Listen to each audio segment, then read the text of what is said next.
what? The situation is hopeless.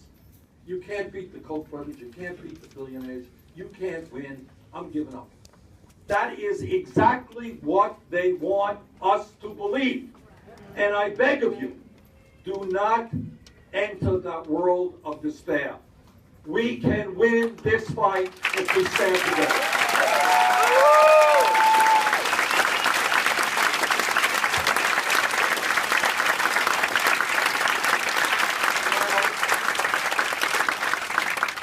In order to win this struggle, we are going to need nothing less than a political revolution. And let me tell you what I mean by a political revolution. When, as was the case in this last election in November, when 63% of the American people chose not to vote, when 80% of young people, when 75% of low-income workers chose not to vote, what we need to do is create a momentum so that 70, 80, 90% of the people vote, and when that happens, we win hands down.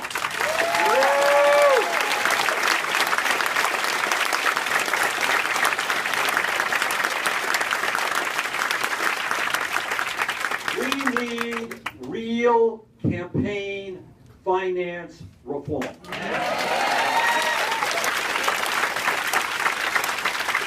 Because at the end of the day, whether you're concerned about jobs or wages or health care or education or climate change, we are not going to go where we have to go so long as a handful of billionaires are capable of purchasing the United States government.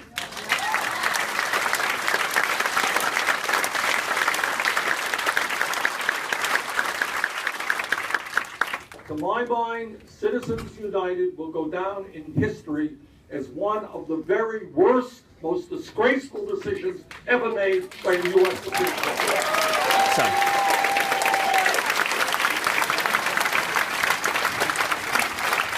People, A, understand the importance of politics, B, know what their elected officials are doing and are not doing, and C, hold them accountable. People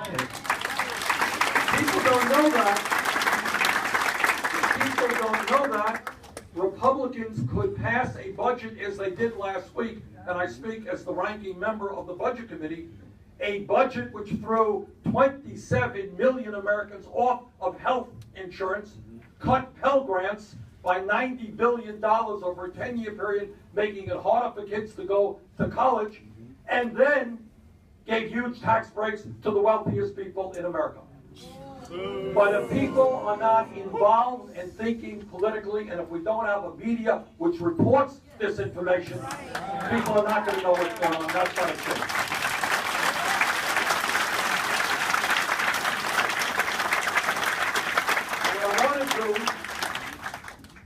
What I want to do is to tell you what relatively few public officials will tell you. And that is what the hell is going on in the United States of America. And that is that for a 40-year period, not 6 years, not 12 years, a 40-year period, what we have been witnessing is the disappearance of the American middle class. That is the reality. Now I want you all to think about this. Everybody here knows that we have seen in recent years an explosion in technology, right? We have seen huge increases in worker productivity. Every worker in this room is producing more. Logically, in a rational economy, if I gave you a tool that increased your productivity by 50%, what should you expect? You should expect a significant increase in your income because you're producing more, or maybe you would be able to work significantly fewer hours. That's what you have a right to expect. But what in fact is going on now, despite the explosion of technology and the increase in productivity, workers are working longer hours and they're earning lower wages. That is absurd. That has got to change.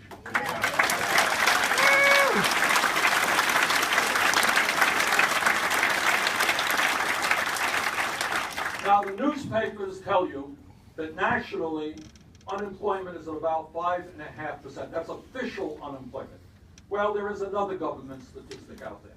And that says if you look at all of those people who have given up looking for work, of which there are many, or even more importantly, people who are working part-time when they want to work full-time. Know anybody who's working part-time when they want to work full-time? If you add all that together, you know what unemployment is in America? It is 11%.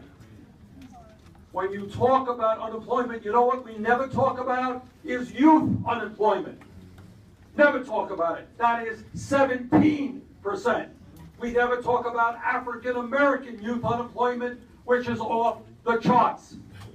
Bottom line is we need to create millions of decent paying jobs in this country.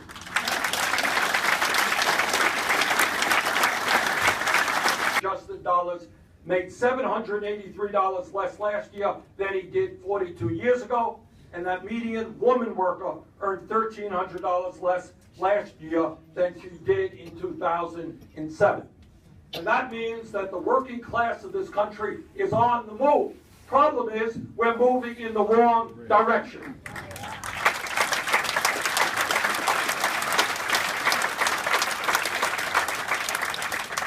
And here's something, again, not talked about, something that should make us all very, very nervous. Half of all Americans have less than $10,000 in their savings account. Now, you know what that means? And you know why people are so stressed out?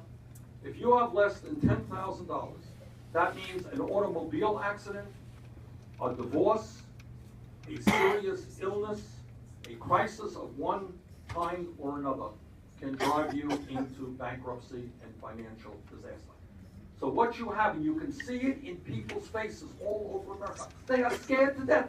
If you're 55 years of age, you're worried that some 25-year-old kid is going to take your job. If you are a young person who graduated college, you're wondering if you're going to be driving a cab for your whole life. I will relate to you a story that occurred a few years ago. I'll never forget this. I met a woman outside of a grocery store in my hometown of Burlington, Vermont. This is what she said. She said, you know, Bernie, I'm working 3 jobs. My husband is working 3 jobs. We're working at different hours. We have 1 kid. We would like to have more kids. But we cannot be the kind of parents we want to be. That's going on all over America. To the young people, let me shock you with a statistic here. There was once a time, the older folks in this room will remember, radical, crazy idea, where 1 worker in a family, in those days usually the man, 1 worker was able to earn enough money to take care of the entire family. Today, all over America, you got mom working, you got dad working, occasionally you have the kids working, and we still don't have enough money to pay the bills. Something is fundamentally wrong about that.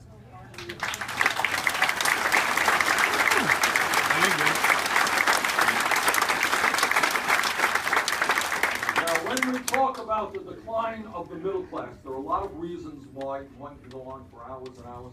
I'm only going to go on for 3 hours, so I gotta make a little bit short. Please understand that since 2001, our nation has lost over 60,000 factories. For the young people, let me shock you again and tell you, there was once a time when you walked into a store, you could actually buy products made in the United States of America. Right. All right. It's true. I know it's hard to believe. It's true. As a result of disastrous trade agreements, which I should tell you I have consistently voted against.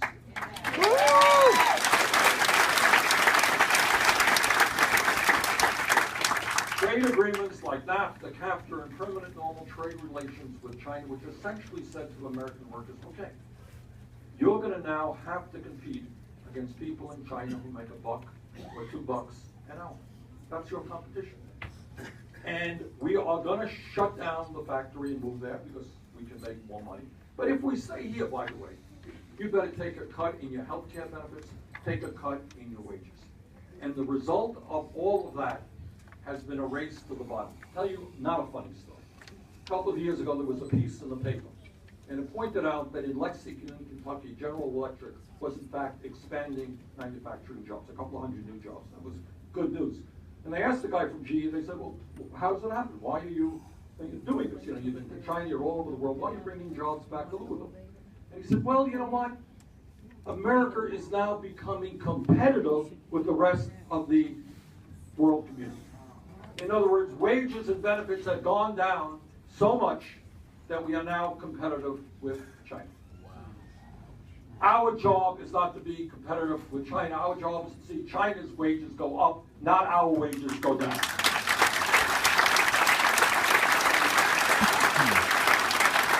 Which, by the way, is why every person in this room, in my view, should organize and do everything you can to defeat the Trans-Pacific Partnership.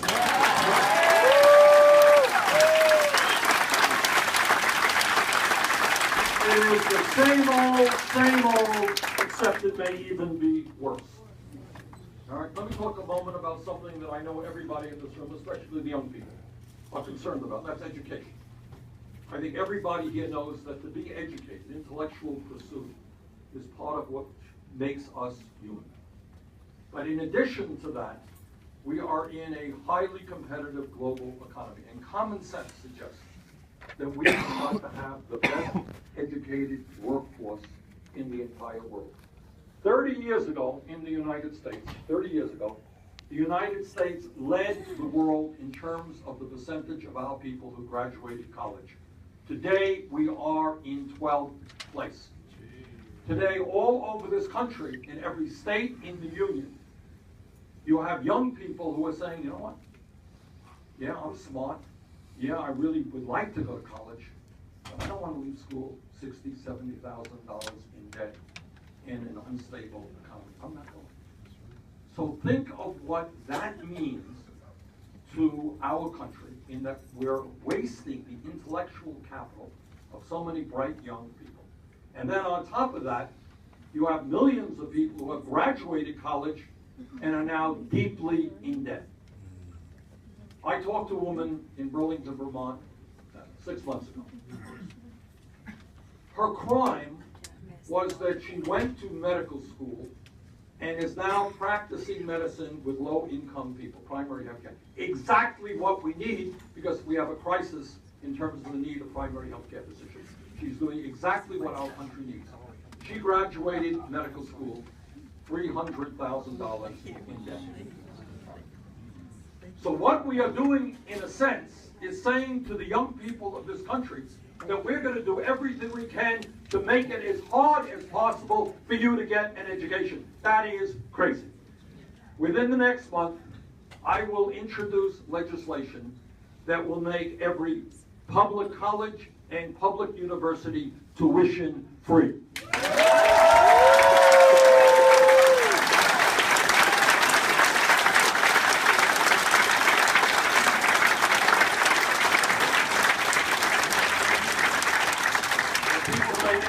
Expensive, and the answer is yeah, it is expensive, but it is more expensive not to do that.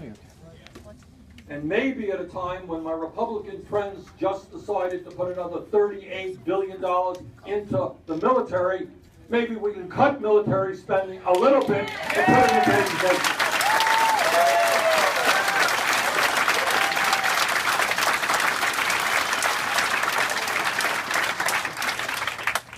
Describe just a little bit, and you know the story better than I do, because many of you are living that story. The story of wondering what's going to happen economically to your family